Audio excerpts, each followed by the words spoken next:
This forum does not reflect the official opinion of the Corn Mafia Guild. Rather, it serves as a platform for members and guests to express their individual perspectives and opinions. We hope to create an environment where a variety of topics and conversations can take place, ultimately enriching the experience of our members and guests. We value and respect diverse opinions, and we encourage all to engage in respectful discourse.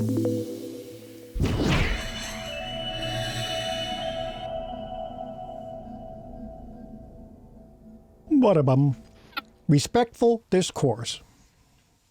How are you doing today, man? I'm doing excellent. How are you doing today, Stein? Good, good. I'm Stein, and I'm here with my co-host Freiler, as the awesome people in the beginning of the video said. Oh, that was us. So yeah, today we're talking content creators, or I like to call them content creators, storytellers.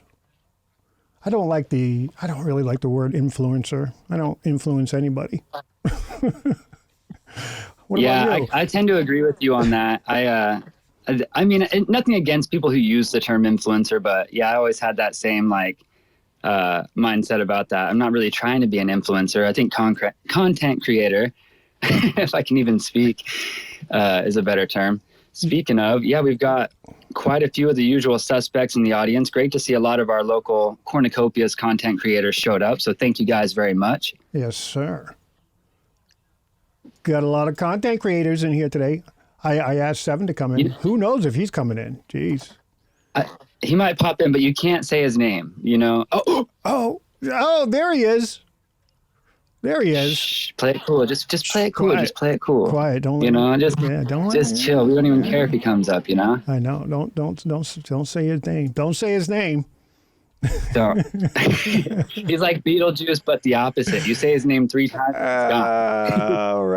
Right. So yeah, I guess we're going to talk about what we can do, or what we have been doing to promote, Cardano, Cornucopias. I did put Cornucopias. They're synonymous, right? In a lot of ways. Yeah, we got Kopi. I agree. Kopi's on a tear, man. Jeez. Yeah. Well, we try to bring a lot of people into the space. I guess that's what we're trying to do. So.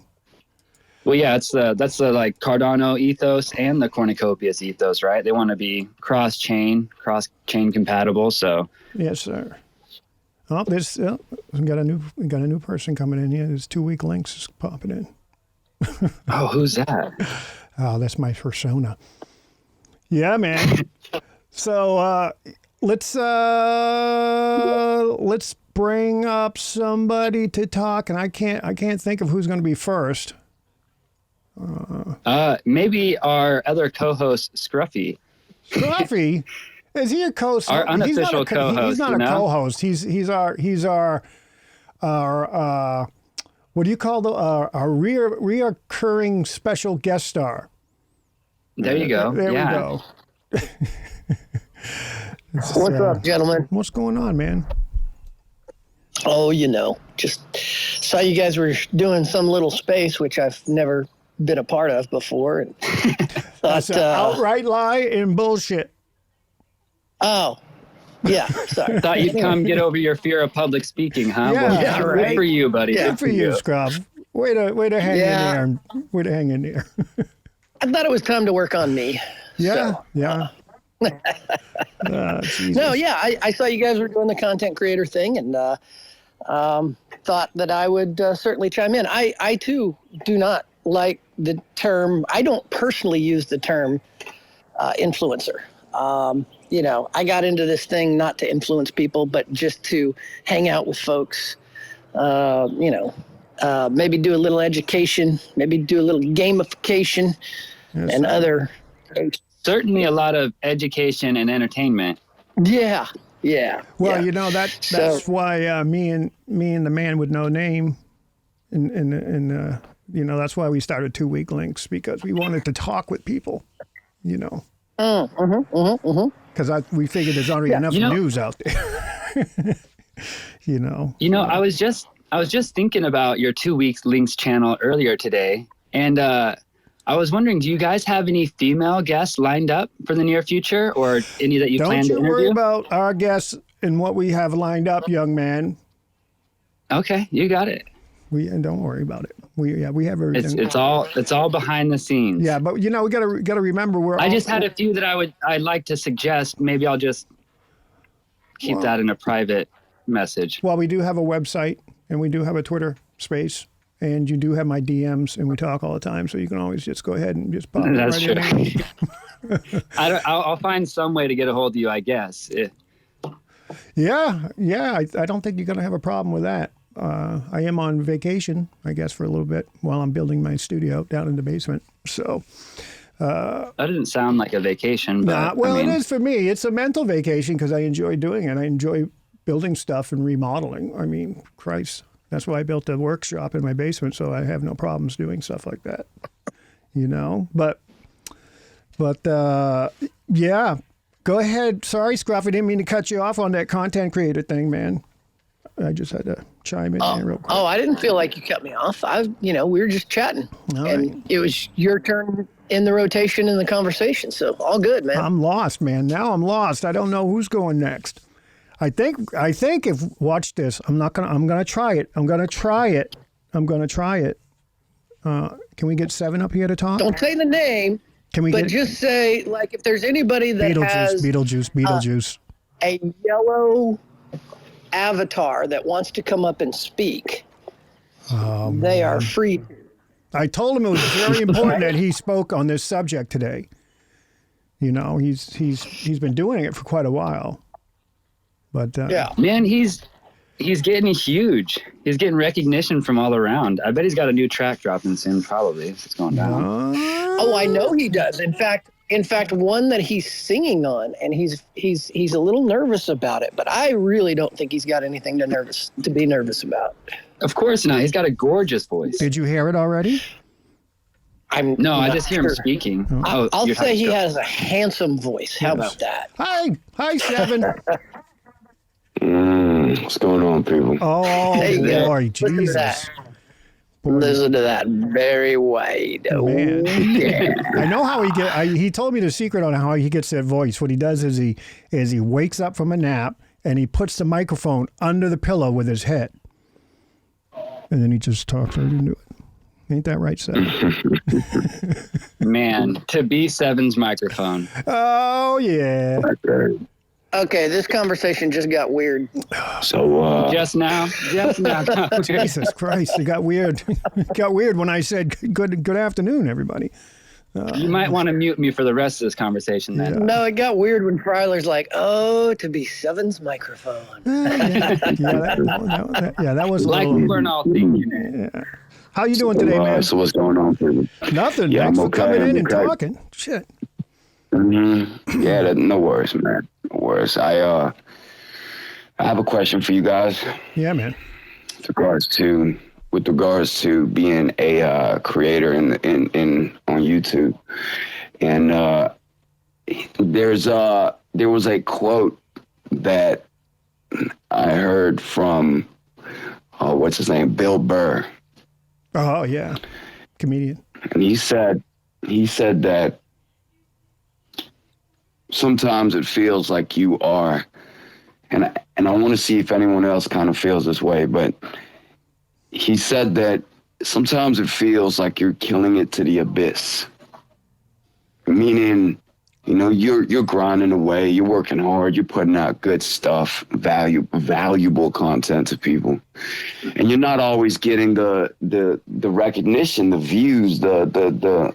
I hate it because, I'm old enough, like most of us here, that we came from a world where likes, subscriptions, follows, all that shit wasn't a thing when we were growing up, and I really don't like it. I'm not a big fan of the whole thing, but it is important if you want to kind of succeed in the field that you're in. Right. And I want to know if anyone else ever kind of feels like, I'm killing it to the abyss. I'm doing good stuff, but I'm not getting a lot of people seeing my stuff. And my question to you guys is, how or what do you say to yourself that makes you go, I am going to keep on trucking.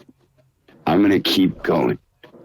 So I would love to chime in on this one. Yeah, that's a great question. Go for it. I think we all do. That was a really good question, because honestly, as content creators, I think we all feel that way at some point in time.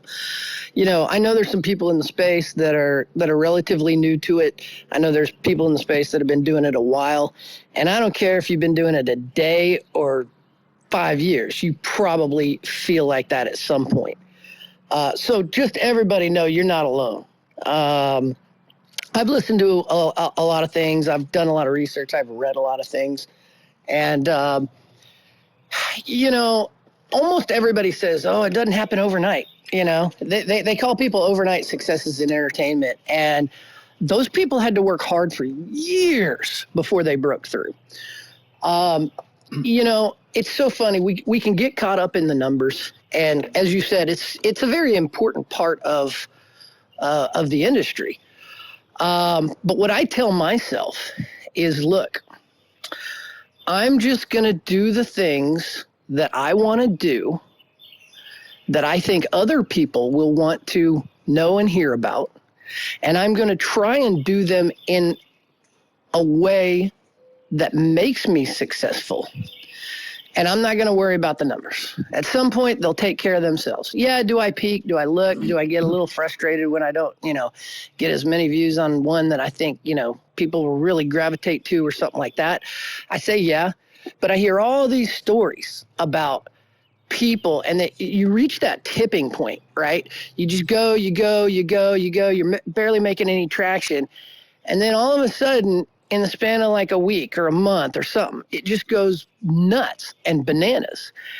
And you guys also got to realize that we're in a space that a lot of the world is still not even in yet, whether it's the Cornucopias game, which hadn't launched yet, and the vast majority of people don't know it yet. But when it becomes a household name, we're the ones that are going to be the superstars. We're going to be the ones that are in early, that people know about, that they're going to go, man, they know everything because they've been there since day one. And then, you know, even into crypto and Cardano, and I mean, just Bitcoin. I read a stat a while back, I don't know, it might have been a year ago, but they said only like 17% of Americans, you know, had crypto, much less the rest of the world, where you know, finances are different. So all of that to say is, we've all been there, but I just personally go, all right, you got to keep your head down. You just keep throwing stuff out there. And to be honest, the things that help a ton are when people comment on my channel. I go through there and I read all those comments, and, you know, the community is super supportive. You know, it may not be, you may not have, you know, 10 million subscribers or whatever. But the nice thing about it is, it allows us to reach out and connect with the individual users, and you see the comments that they make and you know they're genuine. So anyway, sorry, I know it was a little long-winded, but hope that helps. No, excellent, Scruffy. Yeah. Do you want to go next time? I also want to answer his question too. Of course, I think we're all dying, but you go next time. Well, you know, I always wanted to do podcasting or YouTube or something like that, because I've done a lot of different things in my life, and I thought I had a lot of knowledge about a lot of things and a lot of experiences about, well, maybe not typical things, but a lot of weird, sketchy, daily living kind of Hunter S. Thompson type stuff. So when I think you have to make, like when Seven was saying The Abyss, and he's talking about Bill Burr, and that's because all comedians that go up on stage, they talk to a lot of empty crowds, and they have to work a lot of small spaces and a lot of stuff like that before they get found, you know. And I think that's the same with YouTube. People look at it different. It's like, oh yeah, YouTube, it's so hard, but it's it's probably easier on YouTube to get recognition than it is if you were to go out and try to do a talk show or a podcast or a news thing on your own in the real world, right? I mean, imagine taking yourself and your script and sitting on the side of the street in downtown or something, and just read off your script and see how many people is going to sit around and listen to you. So, my thing is, I like when I do 2-week links with 7. I don't really care too much about the views, and I don't think he does on that. I'm not sure if that's not what I don't think 7's talk about, but it's like one of the most joyful and joyous parts of my week, because Zach, when we get on and we start talking before the show, I have a ball. It's a great time, and that's why I like doing these Twitter Spaces. And these Twitter Spaces are not really recognition, but we don't record these Twitter Spaces. We record them. I record them and put them on YouTube, but they're not recorded here on Twitter Space because we want to keep them Corn Mafia. And I believe they come off Twitter Space after a while. So at least when we keep them on YouTube, they're there forever. You know what I'm saying? And I don't know where I'm going with that, but we feel you, 7. We understand that you're very talented and you need a little bit more recognition. And but we're all here for you. I mean, we're here listening to you. Know what I'm saying, bro? Yeah, you know what I'm saying? Y'all feel me? Yeah, to answer your question too, 7, it was a great question. I think everyone wants to answer it. We got Josh up here. He'll probably want to go next.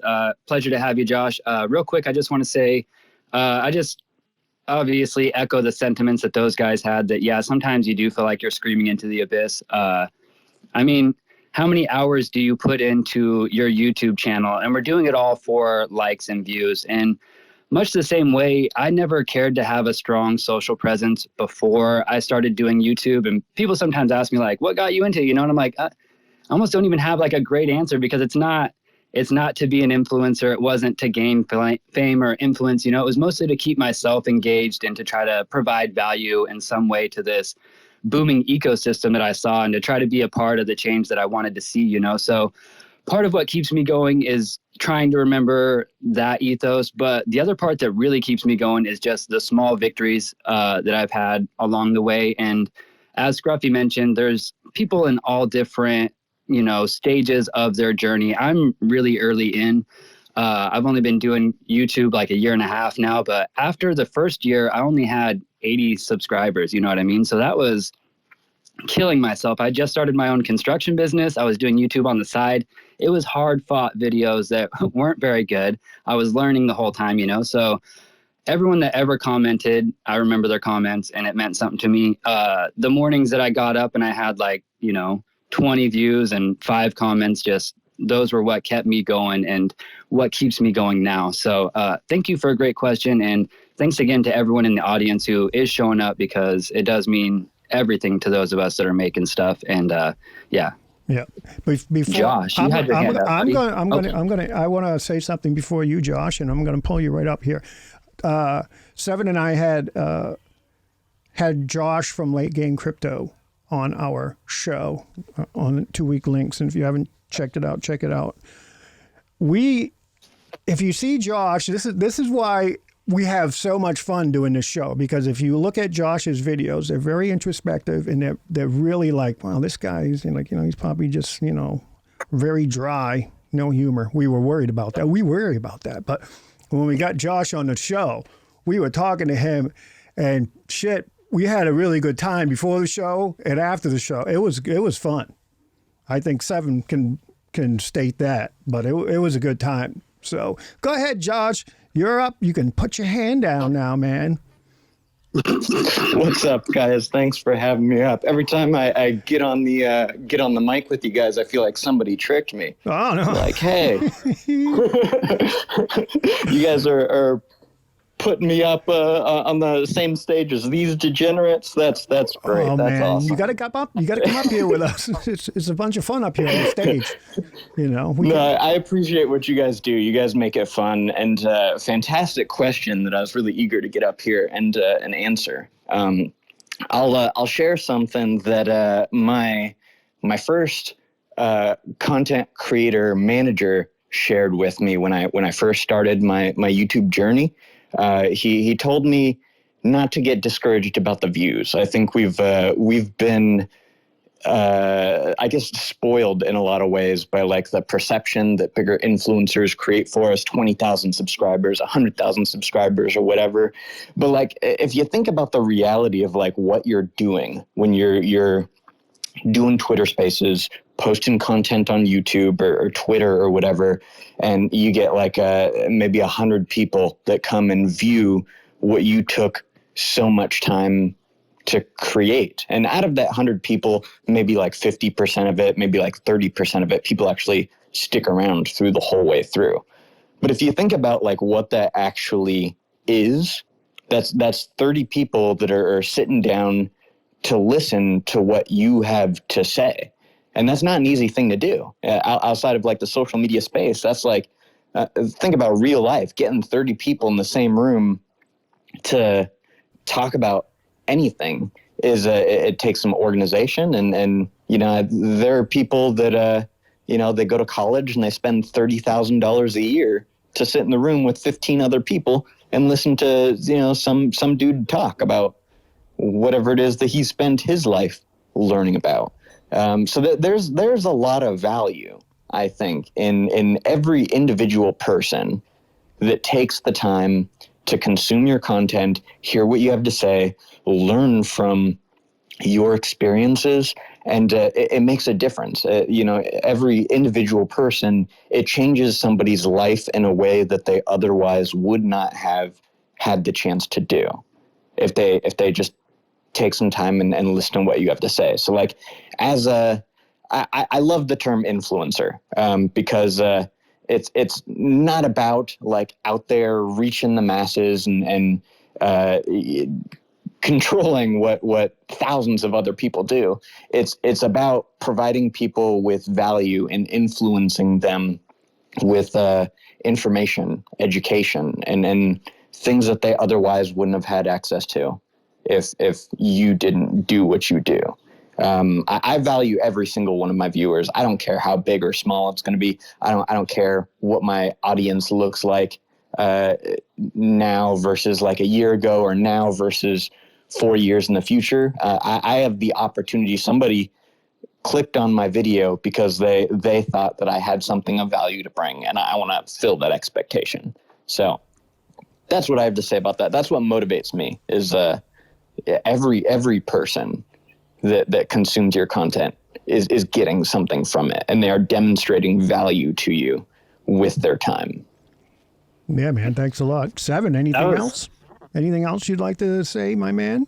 When Josh said 100 people, I immediately thought exactly what you said. I'm like, wow, yeah, if you had 100 people in a room listening to you or listening to my dumb ass, that'd be very impressive. I'd be very impressed if I could have 100 people listen to me. And I think I'd probably be so flush in the face, it would probably be hard to get my words out, because it's hard to get my words out. And I'm right here sitting at my desk in the dark, so.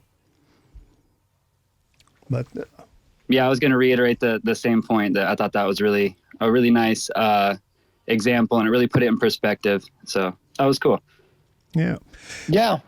Excellent response. And it made me think, several things is, you think about getting a bunch of folks in a room or in an amphitheater or just, in a crowd somewhere and all of that. But, the other thing, something he said in there, I don't remember what it was, but it made me sit there and think, we're in a tough space, right? I mean, technically we're in the entertainment industry, and whether it's actors or musicians or TV hosts or whatever, throughout our lives, we've kind of known that, hey, not many people make it big in those spaces.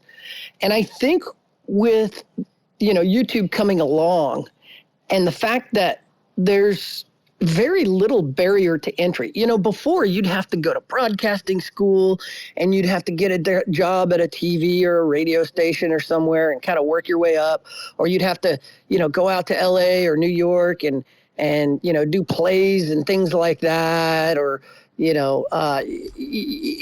was a lot harder. Now, in 5 minutes, you can sign up for a YouTube account and start doing videos, broadcasting, and you literally have access to everyone in the entire world. And so I think that lures us into the ease that it is to be able to sign up and get going on something like that. I think that lures some of us to think, oh, well, this will be easy. I'll be able to get 1 million subscribers, in a year and a half or two or whatever. And then you see how much work goes into it. Like Freiler said, to be honest, I wasn't really that big on social media. Yeah, I had played a couple of games and been in some Discord servers, and I had a Twitter account that I posted to, maybe once or twice, 3 times a month or something like that. And, I've had a Facebook page forever, but it's kind of gone the way of the dodo bird, at least for me anyway. But those things are important once you become a content creator, right? Getting the word out there and getting eyeballs on you. And it's a lot harder than a lot of people think when they start. Yeah, I agree. It's when I worked in New York City back in the 90s, early 90s, I worked in restaurants. A lot of people, like every waiter in the restaurant, every single one wanted to be either an actor or a singer or do something in that entertainment realm, because that's what you do. You go to New York and you become a waiter, because that's how it goes. And some of them, I don't think I seen one girl in a movie that I used to know, and that's it, man. And they all wanted to be. I haven't seen any of them anywhere. I mean, it's been quite a while, but I don't know any of them that ever made it. And some of them were beautiful. The men, the women, they were all beautiful, and they were all going to class, and they were all in college, and they all wanted to be in the entertainment. Whether they made it or not, I don't know, but I haven't seen any of them. So it's a hard way to go, and you're right. I mean, it's so easy just to pick up a camera and say, hey, Man, you guys make it sound easy. I never thought it was easy. It took me a week just to get my camera to stream through OBS on my computer. But I will say that I didn't think it would be this difficult. I set I think mentally in my head, I thought, if I could have 250, 500 subscribers at the end of my first year, my second year, I'd probably just really take off. That's what I thought in my head. And I'm still working on that first goal of 250. Or no, I'm past that now, but not long ago. So it's definitely hard, I would say. One thing that I will say is I can't imagine the people that go into it that think if they have grandiose thoughts and dreams, man, I'm gonna break out, I'm gonna be a huge sensation. That's putting a lot of pressure on yourself. I wouldn't want that pressure. I'm more like you guys. I'm really happy with the 300 subscribers that I have now. It's honestly was a pinch me moment for me, because I never even thought that I'd get that many, and people are so encouraging, and they all say, that I could do even better. And that's one thing that's helped me break through that imposter syndrome, because I had that really bad my first year, honestly, all the way up until CNFTCon, meeting people in person and, stuff like that really helped me break out of my shell in that regard. But yeah, I had imposter syndrome my whole first year, and it was really tough. You look around and you think there's so many other people doing it too. And that was another kind of discouraging point to me. I don't know if you guys feel that way sometimes. Now I kind of feel the opposite. I love looking around and seeing so many people covering Cornucopias, because one, we've all kind of got a somewhat different angle, and two, it's just reinforces my beliefs, and that I'm in the right spot, and that other people see what I see as well. But initially it's tough, man, when you see somebody like Scruffy or Josh or Dap covering or releasing a video that I'm literally editing right now, some similar content, I'm like, oh shit, Yeah, like, yeah. but the truth is there's room for everyone, but it can be daunting at first. I imagine if there's people out there listening right now that have thought about creating content, 'cause we've got a couple of even newer people that are just on their first couple of videos, and kudos to you guys, Meta, Empire, you guys are doing really great. Sorry if I'm missing anybody else in the crowd, but yeah, don't get discouraged by how many other people are out there doing it too. Bring your own take, like Josh said earlier. Everyone's got value. So, well, I'd like to say something. I do talk to Seven quite often, and I think he's extremely talented when it comes to making music. I really do, and that I think can be frustrating to some people or someone like that he wants more people to hear it. And I've always said to Seven, it's not you already got a following. It might not be as grandiose as you'd like, but those are the people you're making music for right now. And his videos are genuinely impactful too. From his funny stuff about cornucopias, I mean, it's catchy, it's funny, it's hilarious. It's right in that vein of like, I could see when corn is big, a video like that just going absolutely viral. You know what I mean? And then he's also got some music where he talks really real, and it speaks to me as a person, to my belief system. So kudos to him for making all kinds. And I think that day is coming for him, man. I think so. I like his last video where he had his face on the javelin. his face just plastered all over the place. He cut the circle out of his face, and he kept putting it on different characters. That was fucking brilliant. You got to watch Seven's videos like 2 or 3 times to catch everything. Oh yeah, man! It's the lyrics and then the video itself. There's a lot going on to keep you entertained. How long does it take you to edit one of those videos? I want to know, because I was thinking, maybe it could help Seven edit a video, and then I'm looking at it and I'm like, does he have somebody help him? Because that shit is really looks difficult. Firstly, thank you for the kind words, guys. Appreciate that. It takes me a day to film and then a day to edit. So damn, all in all about a week to make a track and then release it. But yeah, I mean, I think we all have something special. We all have our USP that helps us to stand out. I have found that if I live, I don't know about you guys, but if I live in my head, right, if I'm overthinking the whole thing, I want to be here. I want to be at this point. I don't want to be where I am right now. I want to be in this point. I don't know if anybody else in here experiences the same thing as me, but I find that it stifles my creativity. I find that if I'm thinking about where I'd like to be instead of just being in the moment and enjoying the process, the steps, the enjoying creating the art, then my creativity itself is completely ruined. Like my music is terrible, my editing, all of it just goes to pot. It's just, so I don't know if anyone else in here experiences that. Because I know, Fryler, you said, you like to just kind of do it and you don't have any expectations. And I think that's my issue is I know expectations is one of the roots of suffering, and that it does mess up my creativity. I don't know if anybody else experiences that in here. 100%. 100%. Yeah, no, it's funny. Fryler was talking about imposter syndrome. I've been doing late game crypto for 2 years now, and I still have no clue what the heck I'm doing in this space. Like, why am I here? 2 years ago, I was doing customer service work and just moved into a business analyst position, and still something that I'm new at. Like, I don't have any developer experience. I don't have any finance investor experience or anything.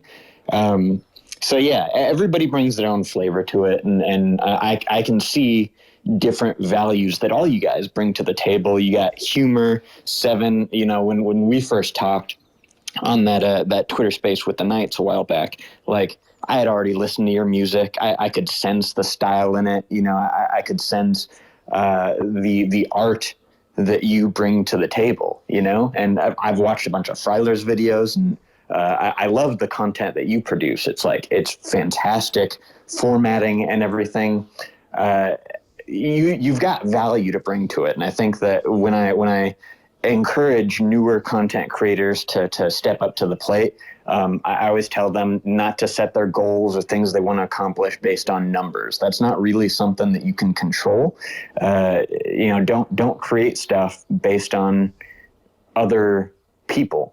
Do stuff based on what you can control. Do stuff to, set goals to improve your own content. I want to add this capability. I'm just now, as of like this week, able to establish interview capabilities. I have not done a single interview on Late Game Crypto. See? Because I just haven't had the technological capability. That's our game right there, man. What are you doing, Josh? Yeah.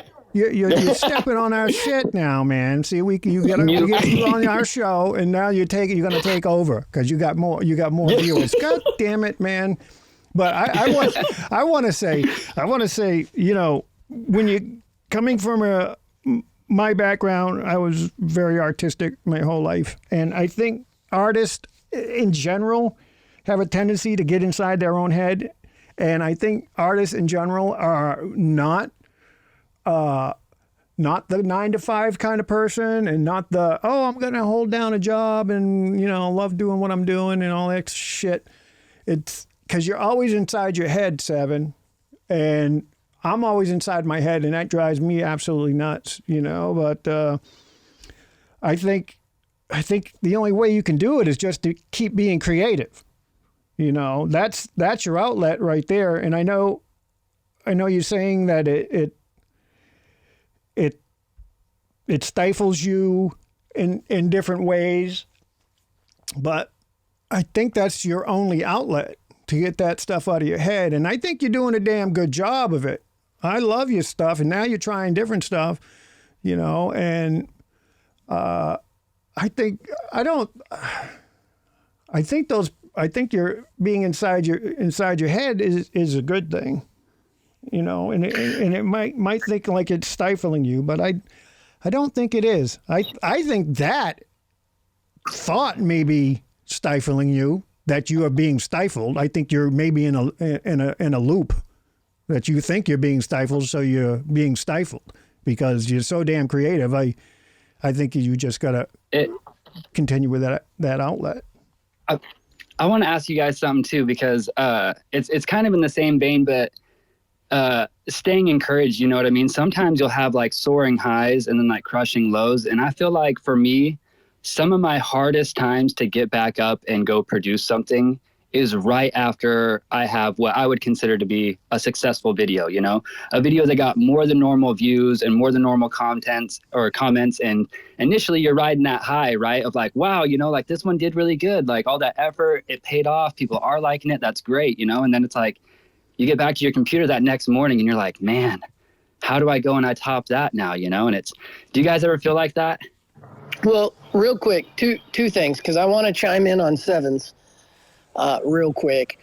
As far as, the creativity and getting in your own head and all that stuff, I 100% agree. Like you say, sometimes you get caught up in the numbers and you start thinking, okay, you maybe you haven't done a video in a while and you feel kind of pressured, like, hey, I need to get something out there or whatever, which, by the way, I've watched lots of videos and they say, look, don't do that. You make a video when you have something to say. You make a song when you have something to say. And my personal belief is, when you'll go through some dry spells, all of us will, right? In creativity and art and in life, there are ebbs and flows, and it goes up and down. And I know that there are times where I'm racking my brain trying to come up with ideas, or, maybe I got a few ideas in the hopper, but it's not the right time yet, and this and that. And it's almost like a writer who has writer's block, right? And to me, what helps me is to just set it aside, just to go away, go out and do something, go fishing, go to amusement park, go do something that you enjoy and have fun. And what I've found is those ideas just naturally kind of come to us because we're all creative people. We're all outgoing. We're all entertaining, and things like that. So I don't know if that'll help you or not, but that's what I do. And that's what sometimes kind of helps me, because I do have times where, I'm kind of pushing through it. Right. And I've noticed that the videos out there, I'm not as satisfied, and generally they don't perform as well. Sometimes they do, but the ones where I really have fun with it, where I can go in there and I'm in a good mindset and I'm just being, wild and crazy or goofy or I've really got something to say that I'm passionate about. Those are the ones that tend to do the best. And then on Freilers, I'm sorry, dude, repeat your question again. I talked too much.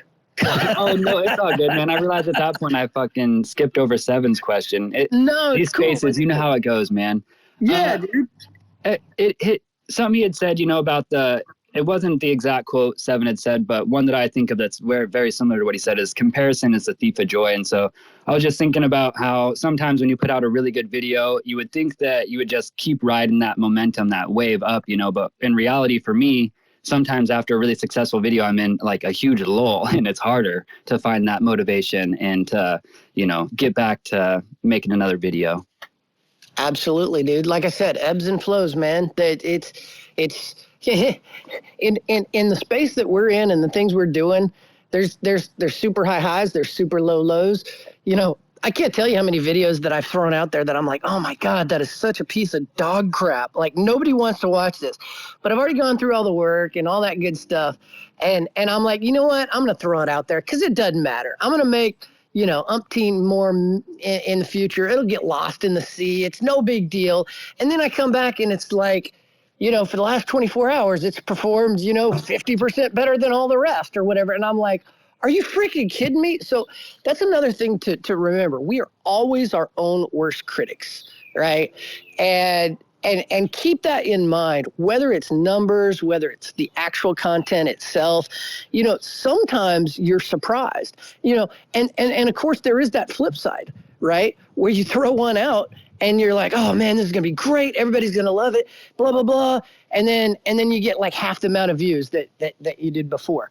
So yeah, go ahead. It's so funny how that goes, man. I was just going to say, yeah, absolutely. I've posted videos that I would have rather deleted that did better than videos that I put a ton of work into. You know what I mean? So yeah, it's so funny how that can go. And generally speaking, it's like you said, when you're really passionate, when you feel like you have something to say, when you were just yourself, you know what I mean? Generally those videos do better, but I've definitely been surprised, man. One of my videos that I put a lot of work into and that I thought was going to be really great for people that provide a lot of value, I think it still has like 26 views today. Just nobody cared. Nobody wanted to see it. It just, for whatever reason, failed. Yeah. Well, so I think Seven, the problem, I think you got your eyeball up against the mirror and you can't see yourself. You can't see your own talent, or your own talent, but it gets bottled up. So pull back away from the mirror for a little bit and look at yourself. But not in a mirror. Well, you can look in a mirror. Get away from the mirror, but look at yourself. Go ahead, Sam. Just based on your reflection. Just based on something you said, Fryler, it made me think. It's always interested me how I can make a track that I think is the worst thing that's ever been created, but then someone else will come to me and say this is their favorite track they've heard from me so far, and vice versa, the other way around. I'll make something that I think is the greatest song that's ever been recorded, and then somebody will be like, oh yeah, it's cool. It's all subjective. I know mine, mine is music, and the rest of us in here is kind of more YouTube, videos about crypto and that kind of thing. But it's subjective. It's, what you might not like, somebody else might think is the greatest thing they've ever seen. And that's why I guess what I've taken away from what you guys have said, you just have to keep on keeping on. And yes, someone's going to like it. And not everyone is always going to like your stuff, whether you're hosting a YouTube show or, talking about whatever. Not everyone's always going to like your stuff. And you just have to just crack through that. You just have to keep going. And that's, makes sense to me. I think it's important to do it, essentially for the love of the game. Do stuff that you like or that you want to do. And if, like you said, somebody out there will like it as well. That's another thing I found is I'm, when I started, I'm like, I don't know if they'll like this or not. I do, but, am I in a 1% club? Am I weird? Am I strange or whatever? But again, as you said, art is subjective. And honestly, if you put stuff out into the world that you love, then first of all, I get it. We all want to be successful out there. But there's value in just that. You can go back, scroll through all your old videos, go watch them. Some you'll hate, some you'll cringe at, some of the early stuff, probably all of us will. But it's out there, and it's out there for the entire world to see for like all time, as far as we know, right? I mean, this is something never before seen. People used to write pictures on the wall in caves to tell stories.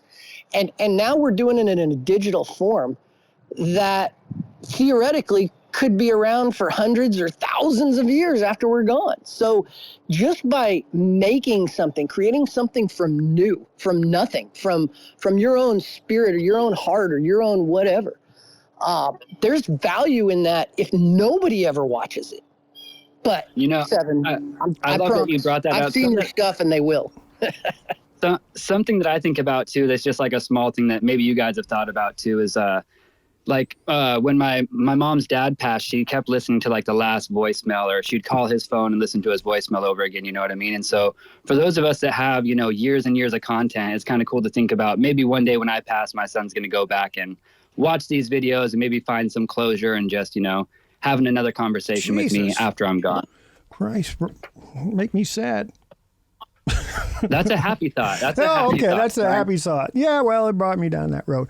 The only thing that I can say is, you're doing what you're doing, but you're good at it, but you haven't mastered it yet. See, that's the problem. That's why you have all the thoughts in your head.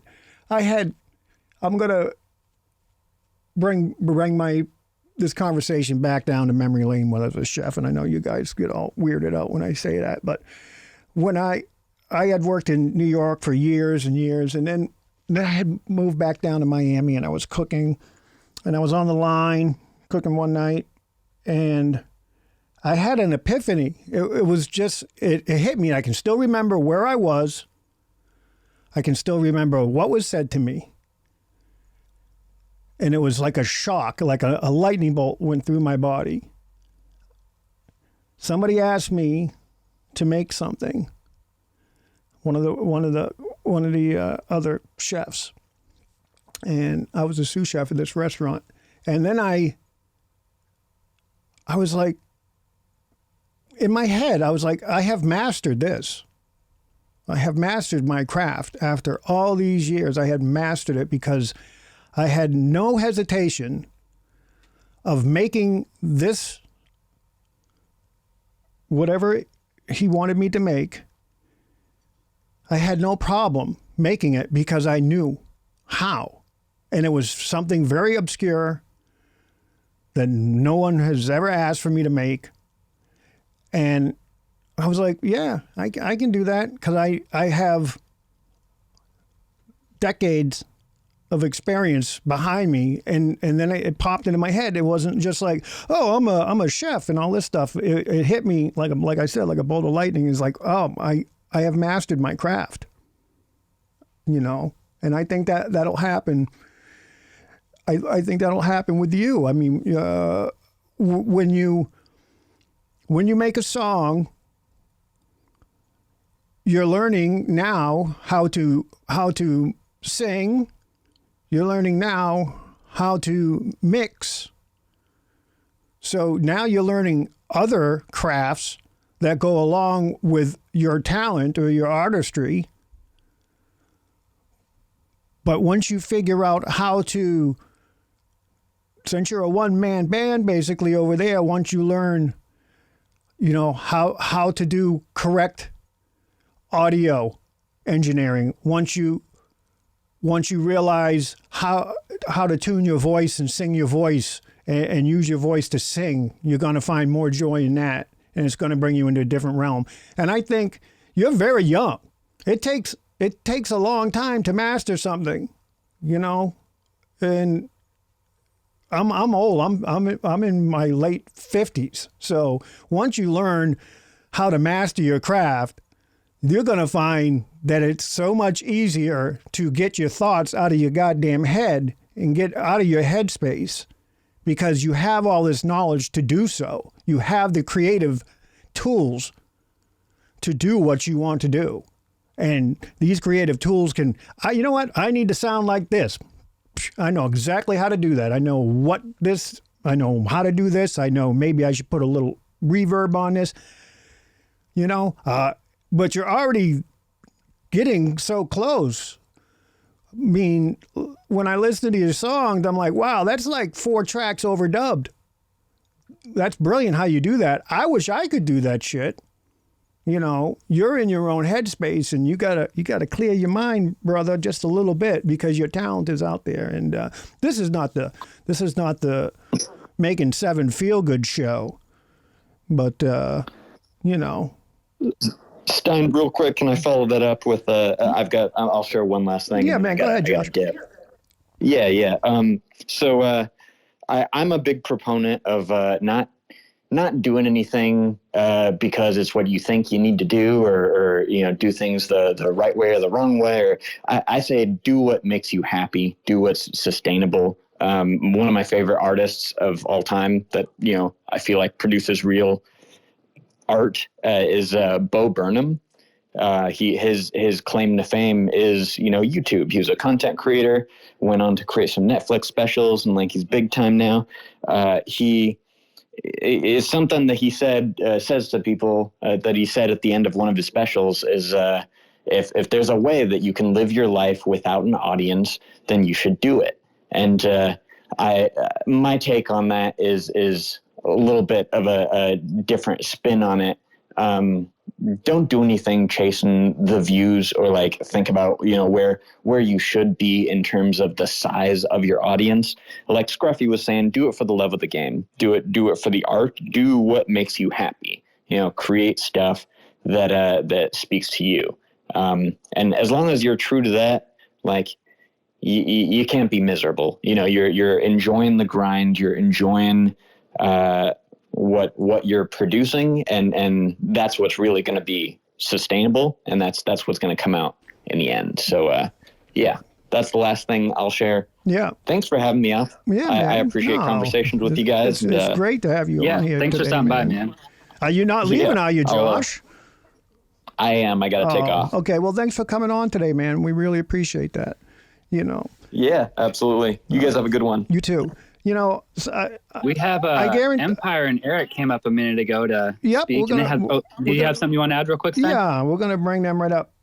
I just want to say one last thing. Some of the best painters in the world only paint for themselves, so. Their art is also not realized until they're dead a lot of times. So that's cheery thought. So you got something to look forward to, Simon. Hey. He was really good back. He was really good back in 2023. Yeah, shit, man. Too bad he's 90. All right, Eric, go ahead, man. Welcome up to the stage. What's up, everybody? What's up, man? I just wanted to, even for 7, listening to this, I have the privilege to be surrounded by in the music sphere, a lot of gospel artists gospel music artists who have been grinding for over 40 years.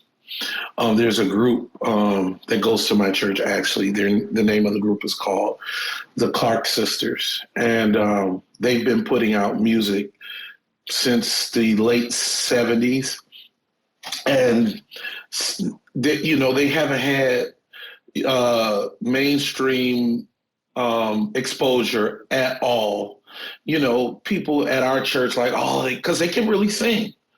But there's a young lady that many of you may have heard of. Her name is Beyonce, who just so happened to pick up one of those songs.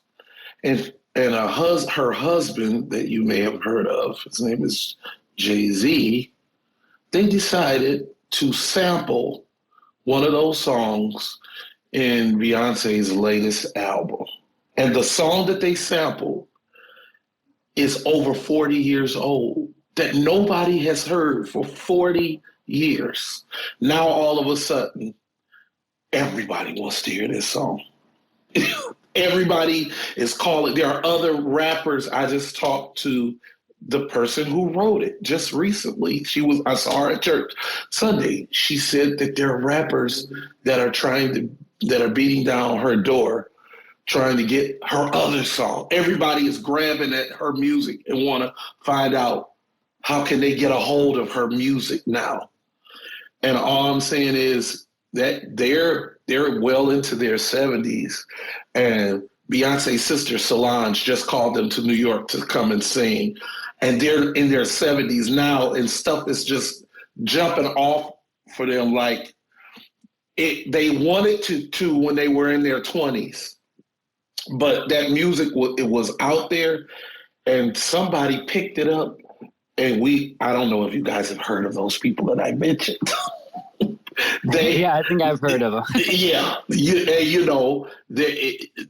Now everybody wants a piece of what they have to offer. So I just say, like everybody else has said, be true to what you do, what you love to do. I sing as well, and I'm going to give you an example of how I always am in my head and how it's negative. For example, when I go into the studio, whoever is producing me, they have a habit of not telling me when they're recording. They'll say, okay, sing it through this one time.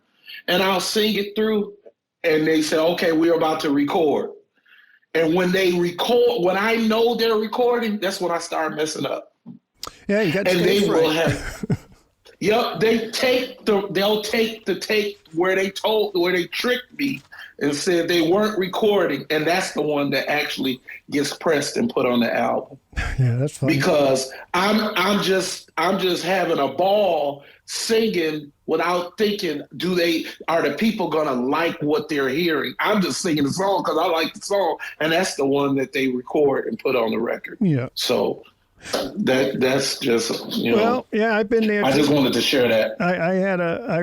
When I was in my 20s living in New York, I was on an infomercial, and they couldn't get me on camera. And then I guess they had discussed it, It's like, man, this guy sucks. We can't get anything out of him. So they're like, all right, we're going to take a break.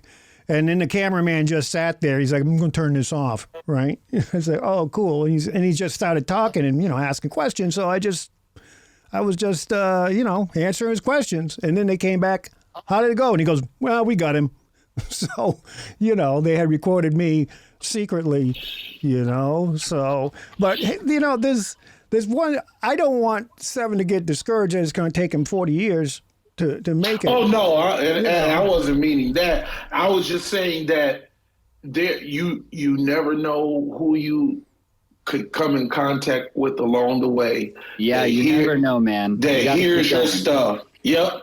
That will even watch your YouTube videos. You never know who's out there that's listening, that's watching, that has at the right moment, the right connects to push you to where you think you need to be. Just make the content that you love, and somebody's going to pick it up and push it on.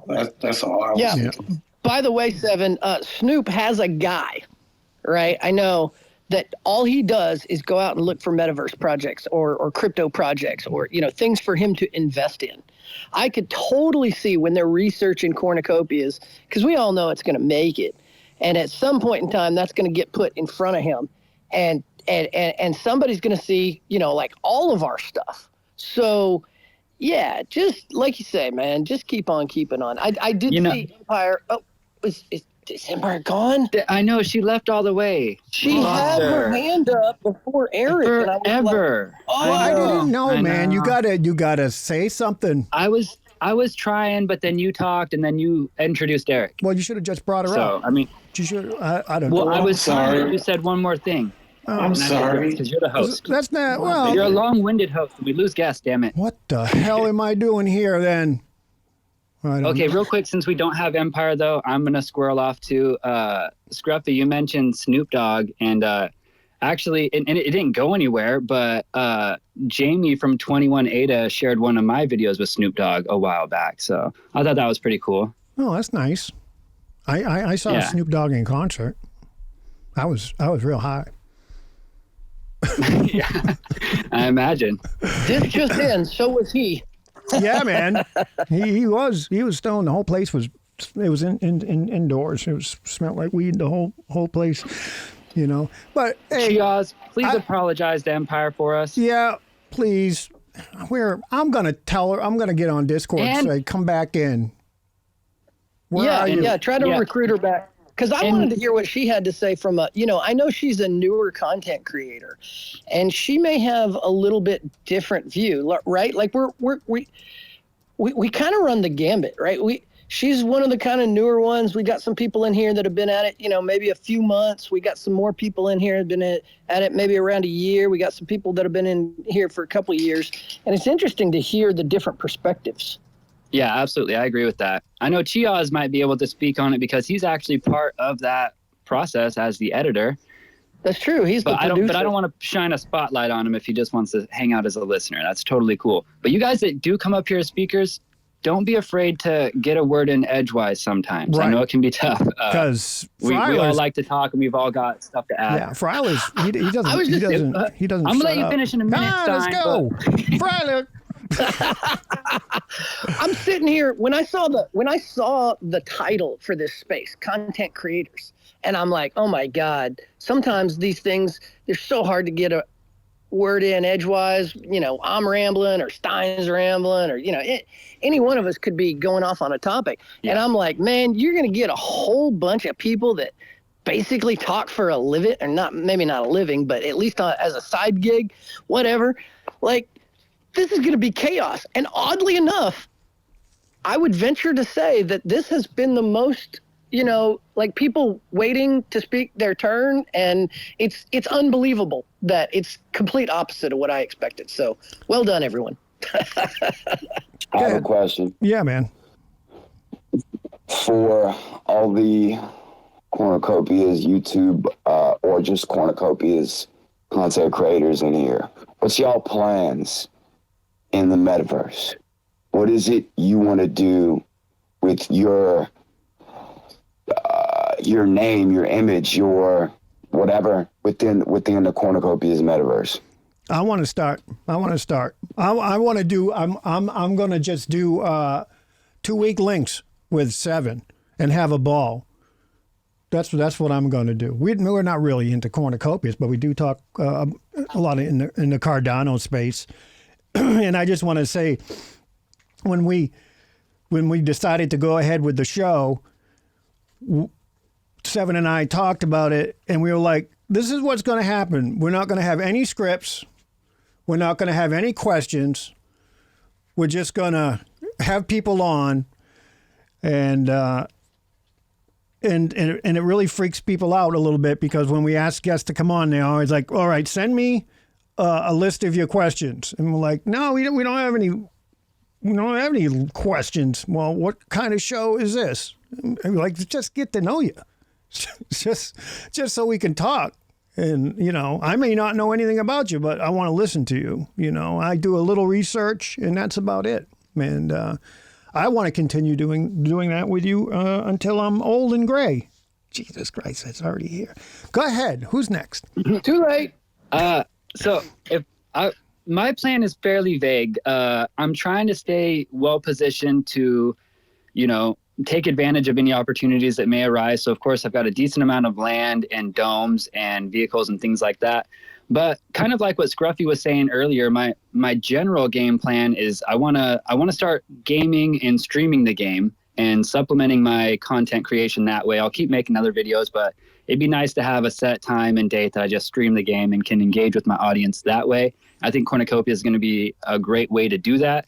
And then the other part of that is hopefully growing with Cornucopias. And, as the game gets more notoriety, it would be nice to be known, as Scruffy mentioned earlier, as one of the original streamers of that game, where there's a lot of other really popular games out there and you could probably start streaming it and find your own niche or whatever. But it would be nice to be a part of something from the beginning like this and kind of have that notoriety. So again, just very general and vague. As far as like activities inside the metaverse, it's hard for me to plan for that stuff without knowing exactly how everything's going to go down. Definitely want to be involved. Probably definitely going to run a PvP ring through my dome at least, just because I love playing those style of games, but I haven't thought of anything too super creative. What about you, Scruff? Wow. You kind of stole my answer. Shit, sorry. No, it's all right. It's cool. It's all good. No, very, very similar to what he's saying. It's funny because over a year ago, I knew I wanted to start streaming again because I had a broadcast career. And, I like to game. I watched this guy game on this mobile game that I played, the Star Wars game. And I really just watched him and thought, man, that would be so much fun if that was my job, right? And so I came across Cornucopias, and it's like the light went off. Kind of like when Stein was in his kitchen, it just occurred to him, hey, I've mastered this. Well, I came to this and I was just like, that's where I need to be. That's what I need to do. This is a young project. I can sink my teeth into it. I can just learn everything I can to know about it. And then I can, pass that on, and I can stream, daily content of just hanging out with people, playing a game. I mean, who wouldn't want to do that? So, I've kind of got two goals that merge into one, essentially. From the metaverse side, what do I want to do? Everything. Literally, I want to learn and try and do as much as humanly possible in there. And I want to see, can I solve this riddle? Can I, their storyline, it's very intriguing if you guys go read the lore on the website. I love playing games. I have since I was a kid. And it's always a fun challenge, an exciting challenge. So I want to do like all the gameplay, story play, walk through all the scripted stuff. But with the ability to have the metaverse and own your own land and build up your own stuff and customize. I mean, if you guys have seen the video on just the home bubbles, I'm sitting there going, man, I can build my dream house, that would cost me millions of dollars in the real world. But I have this blank canvas, two hammocks and a tree. And I want to build something, super fun out there and businesses and domes and like just literally everything. And that kind of aligns with my career goal because I want to take that journey with everyone on that learning process. How do you build? How do you craft? What are the most efficient ways to do things? Tips, tricks. I want to pass those on to the community. I would love, I have no idea if it'll work out this way, and maybe it will, maybe it won't, but I'd love to be kind of the go-to resource. Man, I don't know how to do this, or I don't know how to do that, or I want to see if there's a better way to do this. Let me go check Scruffy's channel real quick, and maybe I'm their second or third or fourth option. I don't really, whatever. But fact of the matter is I want to have just this huge collection of content that people can go reference. I remember, and I'm sorry, I know I'm going on a long diatribe, but I remember when I came into that game like 2 or 3 years late. So everybody was so far ahead of me, and I had to play catch up. And I just watch these guys' videos. Like, how do I get started? And, you know, he had these great walkthroughs and for new players and all that stuff that helped me get up to speed a lot quicker. And I just thought there was so much value in that I'm like, I want to be that guy for Cornucopias that helps people get up to speed and learn faster so that they can enjoy it at the same level the rest of us do. So again, I hope that answers your question, and I apologize if I went overboard. No, definitely. I just want to piggyback on what you said real quick, because when you're talking about it, I get so excited just thinking about it right now, because we're in such a perfect position with what I would think is like the perfect game for us as content creators. Like you're saying, there's going to be there's so much mystery, intrigue, so many different things. The landscape's ever changing. There's going to be so much to make content about. And like you said, again, to reference a very similar thing, I recently played, what was that? Just came out. Tiddlywinks? No, dang it. I can't even think of the game. Bingo? In any case, the name of the game doesn't matter. In any case, I would look up a video on how to do something in the game, and there'd be like, you know, a 1-minute video. You want it short because you just want to know exactly what you need, and it's got millions of views, and this guy's got millions of subscribers. You know what I mean? And there's just so much content that you could create. And like Scruffy said, being known as the guy that you can just come to for a dozen different little how-tos. You know, I mean, people that don't know how to bake bread or can't figure out how to like make some sort of workstation, a lot of them are just going to go straight to YouTube and look it up without even trying to figure it out on their own. So, yeah, I think it opens a lot of doors as a content creator, and I'm really excited for it. I just want to, I want to kind of say something on what I'm planning to do. Well, first of all, I'm getting interested in doing things, and I think it may be an excuse for me to buy technology and to buy stuff, because I really enjoy doing that. But what I would like to do, and I've already talked it over with Seven, what I'd like to do is produce like live streams, produce interview formats for people that don't know how to do it. You know, I have the software, I have the hardware to say, oh, you would like to interview people? No problem. I can set it up for you. All you need is a microphone and a camera, and that's it. I'll send you a link. You click into it, and the other person will click into it, and then you can just do your interviews. And if you need to pop up, you know, screenshots and all that stuff, I can do it right from here. So that's one of my plans, and that's where I'd like to go with my Cornucopias career. I mean, I think that would be fun to do, you know, and that's not really creating content for myself, but I thought that would be a good idea. Hey, Stein, I've got an opening for a video editor. No, I don't. If you want. No, not looking to edit video. I'm looking to I'm looking to engineer, you know, on the back. Produce and engineer live streams. Yeah. That's what I. It was Elden Ring, by the way. You know. Oh yeah, that's a great game. Yeah, oh my God, it was a great game. I can't believe I forgot it. I can't believe it either. It was awesome. But you know, that's why when we do 2-week links, there's no editing really. And that's the way we made it. I mean, all that is, you know, live stream and it's recorded, and I just cut off like 5 seconds off the beginning of it, and then I just upload it. So that's what I want to do for other people. Elden Ring, huh? Is that the Elgin? Awesome game. Is Elgin John in it? Elton John? Oh, that's Elton John then. Yeah, he's the main character. Oh, yeah. Of course. Just like he was in the first game. You know, it's a real honor to have you on here today, Seven. You don't usually spend this much time on here. Anything else we can bring up that's been on your mind, bud? Because you do have some good talking points. He's such an excellent interviewer. Here he is interviewing like 5 guests at once. I know, right? That's why I like having him as my partner. I try to get in words and edgewise, but I just found out that I'm just his comic relief. That's all I am in that. I just sit there and look pretty for him. You guys make a good match, though. Oh man, go ahead, Savin. Go ahead, bud. I don't really have too much else to say. It's good to be on this today, and it's great to hear people's perspectives on this stuff. And yeah, I'm just grateful that we have each other as well. We have built a really good community where, we all support each other. I'm always sending tracks to people like Freiler and Stein to get their feedback. And yeah, it's a great community to be a part of. I'm excited to see where we go with Cornucopias.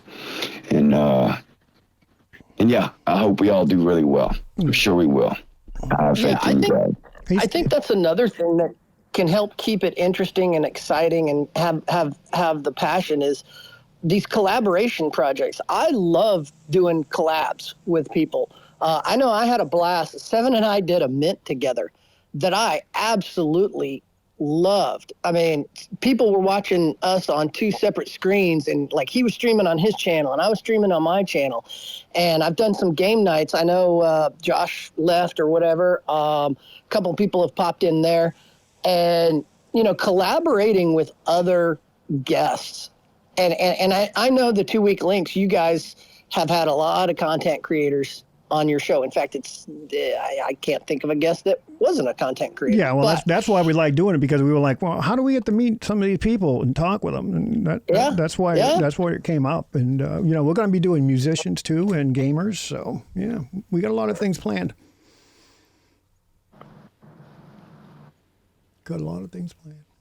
Dead air now, Scruff. Come on. Got to fill that in, bud. Well, I was just letting you finish. And I mean, I was done. I'm just saying, like, collabs are a nice way to keep it fresh and interesting. That's all. Whether it's live streams, whether it's pre-recorded stuff, whether it's interviews, whether it's gameplay, kind of all around the gamut. Anytime we can. And it's tough because we all have different schedules. A lot of us live in different parts of the world. So, it's tough to always make those happen and work out right. But when they do, I think they're a blast. I think they come out well. I think people, like seeing, people that they normally maybe see on their own together. It's like a crossover TV event. It's like watching. I was just going to say that. Magnum it's like PI. A crossover cartoon It's like having Magnum PI on Hawaii Five-0. That was one of my favorite episodes. There you go. Yeah, crossovers always blew your mind. You're like, what? What is happening? TV's going crazy today. Right? Yeah.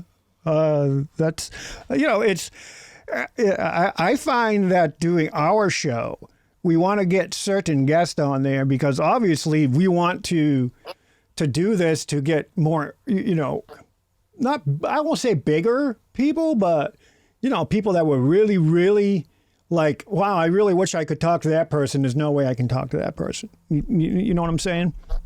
It's, and that's how we want to do it. You guys have had a solid start. Right. You guys have had some big guests, I would say. Well, we had... Just to go back to what we were talking about earlier. And the minute that Stein said to me, hey, one day we can make some money from this, that kind of ruined everything for me. And it's not ruined now, but what I mean is the minute that I feel there is a financial gain out of something, then my it's what I was saying earlier, my creativity changes. I don't relax anymore. For me, I want to know that I couldn't care less about the money. I couldn't care less about the fame, the fortune. I couldn't care less about that. What you guys have been saying is dead on. If you just focus on having fun and forget everything else, then you will be your truest self and you will be just fine. The problem is the second that there is, I can't think of the word, not a gain, but when you're trying to get something. Yeah, incentive. Yeah, when you're incentivized to do something because of money or because of fame, then I feel like it ruins the enjoyment in the process and in the art that you're doing. So, if there's anyone out there listening, I think if you are struggling with that, I think the best thing to do is to wash your hands of that those expectations of hoping to make money from something or hoping to get famous. And if you just focus on what like Scruffy and what like Fowler and what like Eric said and Steins, you just stick to, what you're good at. Have fun with it. Have fun. When you have fun, you don't have to worry about nothing else. And yeah, I think that's one of the most important things that has come out of this today is what you guys have said about just focus on having fun, and you will find your true self. Absolutely. That's why I never gave you that $150,000 deposit we got on the show, because I knew that would destroy you. So, when you said it wasn't for money, I was like, well, all right, well, I'll just throw this in my fucking bank account. He doesn't want it. No, for me. Go ahead, Scruff. I'm sorry. I just wanted to finish that joke. I had to get it out. No, all good. I was just saying, look, if you love what you do, you'll never work a day in your life. And that is true. Do what you love what you do. That's one thing that will fall into place. Sorry. No, sorry. Hey, do you know what the secret to comedy is? Timing. Go ahead. Yeah. I was just going to reiterate basically the same point again. We all have the similar perspective on a lot of this stuff, which is great. But then I just feel like I'm just repeating you guys. But sometimes I still got to say it anyways. But yeah. So one thing I think about often is like, I enjoy it now and I don't want it to become a job. You know what I mean? I think about even something like gaming, if it became a job, it's not going to be fun anymore. So I think it's great to keep that in mind while you're building whatever it is that you're building. So great points. Yeah. When I was designing websites and stuff, I was learning how to do that after I got done my chefing career, because I couldn't do it anymore because of the situation I was in here. I really enjoyed it. I really loved it. But then once it started getting big, I hated it so much. I was making money really hand over. I had more money than I could spend at that time. I mean, I could have bought, some. That's a lot for Stein, by the way. Well, no, but I could have bought. Being a chef, you're not going to make millions of dollars unless you're on TV. So I was never in that position. But when you're just working from a computer at home, and you got like, what the fuck kind of cash is this coming in? The cash, it was like doing a drug or drinking too much. It was just like, wow, this was really fun, but now it really sucks, and I really hate it. So, it's not all about the money. It's about the creativity, and you all have to remind yourself of that it's the love of the game and the love of the artistic struggle. That's the fun part. And I always look back and I say, I can do anything now. I never was like that. I was like, oh, that's too hard. But if you can put your mind to anything, I could say to myself, oh, I would like to build something. Oh, I can figure out how to build that. Or I would like to learn how to, do something. You can do it. All you got to do is just teach yourself. So, if you want to be on YouTube. That's a great. Yeah, I'm sorry. I thought you were done. That's a great freaking point. As I was younger, there were so many things that it just didn't even occur to me that I could do. Right. Your parents always say, oh, well, you can do anything you put your mind to. Well, okay, well, that's the company line. Great, whatever. But as I got older and had certain experiences and accomplished and did things that I never maybe thought I could even do, I look back and I'm like, yeah, I could do literally anything. First of all, there's so many resources out there on the internet, YouTube channels, just places that you can find somebody willing to tell you how to do something. All right. And, I sit there and I think, these kids that start these billion-dollar companies when they're, 18, 20 years old, I'm like, if I'd have known when I was 18 or 20 that I could start a company doing something that interested me at the time, I can't even put a value on that. And so when I talk to people that are younger than me, and Seven's younger than me, and, actually probably Fryler's younger than me too, and Josh as well. Me too. I sit there and I want to reiterate, okay, whatever gets through the night. I want to reiterate that you literally can do anything. So, if you want to make music, if you want to make art pictures, if you want to do digital, underwater basket weaving, whatever it is, you can go out there and you can learn to do it. As Stein brought up earlier, you may not be a master at it right away, right? Everybody, it takes time to master it, but that's part of the journey, and that's part of the beauty is learning those little things. Like I said, in my videos, each time I do a video, I'm like, I sit there and I'm like, okay, is there something I want to know how to do, but I haven't been able to do it yet? Can I put this in there? Can I do that? Can I, and then all of a sudden you look back, 6 months, 9 months, a year down the road, and you're like, damn, I learned how to do a lot of these little things. And, maybe you may never master it, but I don't know. The journey is one of the funnest parts. And I think sometimes we get lost in the numbers, in those type things. And, like you said, live in the moment, enjoy the journey, relax, have fun. Yes, sir. Well, on that note, we're getting down to our time. We got about 3 minutes left, so I'm gonna let Freiler and Seven and who else want to just say anything else? Final words, just really quickly. Give yourself 20 seconds. Yeah, just to tack on to what Scruffy said, it's so funny how often in life you hear these things all the time growing up. You're capable of anything. Where there's a will, there's a way. And then at some point in your life, you have this epiphany where it all just clicks and you're like, well, son of a bitch, I've been hearing this the whole time, but I never really bought into the sentiment. So excellent point. You're all capable of more than you thought. So thank you for having me, and thank you everyone for showing up today. It was great. So yeah, pleasure. Seven, you have final words here, bud? Exactly the same. Thank you for having me, guys. It's been fun chatting with you, and yeah, you've helped this old man change his perspective a little. So thank you. You're so young still. Christ, this old man. Jesus. I was going to say, with my 20 seconds, I want to rebut that. I'm like a good 10, 12 years older than him. If he's old, oh my God. It's all about perspective. Right. Look, right, you got... Yeah, well, whatever. Anyway, thanks for having me, guys. Yeah. It's been a blast. Yeah, man. Well, I'm gonna finish off then, unless Eric wants to say anything. I just want to make one quick comment. No, I'm good.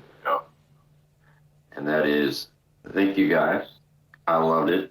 It was honest, but it was also true. And it isn't just for content creators. I went through a period last year where I didn't have a lot of mojo, man. I was feeling pretty bad about things, but when you got friends like we have in here, Seven and Scrub and everybody, they can turn things around and make you feel better about things and let you see it from a different little angle. But I gotta say, you guys are talking about ages and getting old and stuff like that. I really think I heard our host yawning just about 2 minutes ago. So it's okay to take naps. I was not yawning, sir, but we will have to play out sound like that. No, we're going to have to play out our awesome outro right now. Go ahead, Seven. Hit it. Hit it, bud. Hit it.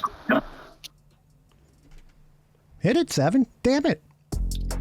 Damn it, hit it. Hit it. This has been a Corn Mafia Guild Twitter space with your hosts, Stein and Freiler. Please join us every Wednesday at the same time, 5 p.m. UTC. We would like to thank all of our guests for their insights and input on today's topics. We also would like to thank all of you, our listeners, for taking time out from your busy day to join us. A full audio version of this conversation will be provided on our YouTube channel. You can find out more about the Corn Mafia Guild at our website, cornmafiaguild.io. So, until next week, thank you again, and have a great day.